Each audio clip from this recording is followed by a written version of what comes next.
Salam dan bahagia, selamat datang Dewan Penguji, yang terhormat Ketua Penguji, Penguji 1 dan Penguji 2.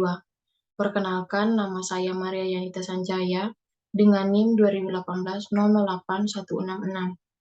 Saya akan mempresentasikan hasil penelitian saya tentang analisis rasio likuiditas, solvabilitas, dan profitabilitas terhadap return saham. Yang pertama, latar belakang masalah. Pertumbuhan jumlah penduduk yang meningkat menyebabkan kebutuhan akan makanan dan minuman ikut meningkat. Apalagi banyak dari konsumen pada zaman ini lebih menyukai produk makanan dan minuman yang instan dan mudah didapatkan. Menyadari hal ini, tidak sedikit investor yang menginvestasikan saham mereka ke sektor makanan dan minuman.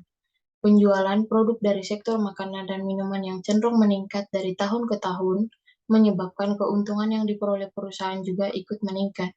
Namun, berdasarkan data yang diperoleh, terdapat banyak perusahaan yang mengalami penurunan harga saham yang tentu akan berdampak pula pada return saham. Return saham sendiri merupakan tingkat pengembalian saham atas investasi yang dilakukan oleh investor. Return saham dapat dilihat berdasarkan selisih harga saham sekarang dengan harga saham periode sebelumnya. Alat yang dapat digunakan untuk menganalisis laporan keuangan yaitu rasio keuangan. Rasio-rasio tersebut dirancang untuk membantu para investor dalam mengevaluasi suatu perusahaan berdasarkan laporan keuangannya. Yang berikut kerangka pikir. Hipotesis pertama saya dalam penelitian ini yaitu rasio likuiditas berpengaruh positif terhadap return saham. Rasio solvabilitas berpengaruh positif terhadap return saham. Dan yang ketiga, rasio likuiditas berpengaruh positif terhadap return saham. Yang berikut metodologi penelitian. Penelitian ini bersifat kuantitatif, dengan populasi 29 perusahaan subsektor makanan dan minuman yang terdaftar di BEI. Sampel yaitu 13 perusahaan pada tahun 2015 sampai dengan 2020 dengan menggunakan purposive sampling. Yang berikut sumber dan metode pengumpulan laporan keuangan perusahaan yang diperoleh dari situs resmi Bursa Efek Indonesia. Yang berikut teknik analisis data. Dalam penelitian ini saya menggunakan uji statistik deskriptif, uji asumsi klasik yang terdiri dari uji normalitas, uji autokorelasi, uji multikolinearitas, dan uji heteroskedastisitas. Yang berikut analisis linear berganda, uji T, dan juga uji F. Yang pertama, analisis statistik deskriptif.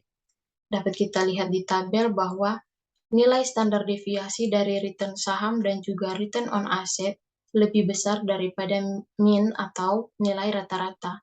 Hal ini membuktikan bahwa sebaran variabel data yaitu besar, sedangkan current ratio dan debt to equity ratio nilai standar deviasinya lebih kecil daripada nilai rata-rata yang membuktikan bahwa sebaran variabel data lebih kecil.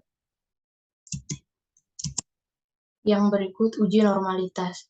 Dari tabel yang telah dipaparkan dapat dilihat bahwa nilai signifikansi 0,725 atau lebih besar dari 0,05.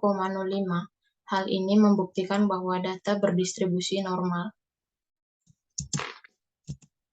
Yang berikut uji autokorelasi. Dari tabel yang telah dipaparkan dapat disimpulkan bahwa tidak ada terjadi autokorelasi. Yang berikut uji multikolinearitas. Dari tabel yang telah dipaparkan dapat dilihat bahwa pada data tidak terjadi multikolinearitas yang membuktikan bahwa data layak untuk diuji. Yang berikut uji heteroskedastisitas. Dari persamaan ini dapat dilihat bahwa tidak terjadi heteroskedastisitas dalam data penelitian ini. Yang berikut uji regresi linear berganda. Dari tabel yang telah dipaparkan dan dari hasil uji regresi linear berganda dapat diperoleh persamaan yaitu Y sama dengan 0,298 dikurangi 0,049 ditambah 0,018 ditambah 0,019 217 ditambah E atau error. Yang berikut uji T. Berdasarkan hasil pengujian pada tabel di atas, dapat diketahui bahwa signifikansi pengaruh nilai current ratio terhadap return saham yaitu sebesar min 0,684.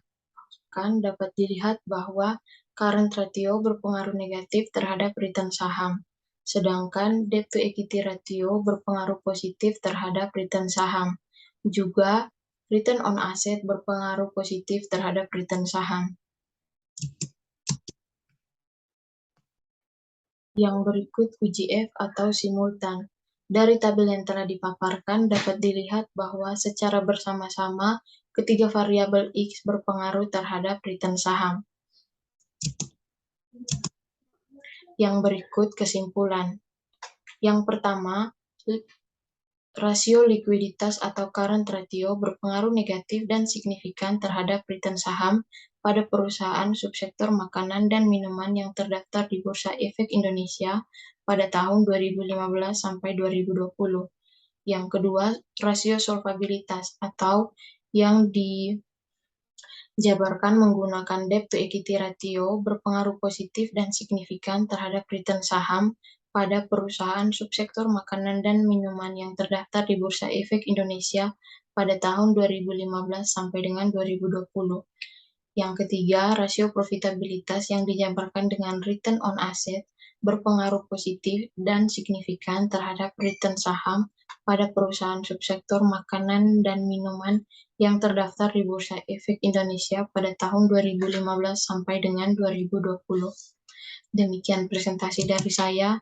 Untuk waktu dan perhatiannya saya ucapkan terima kasih. Salam.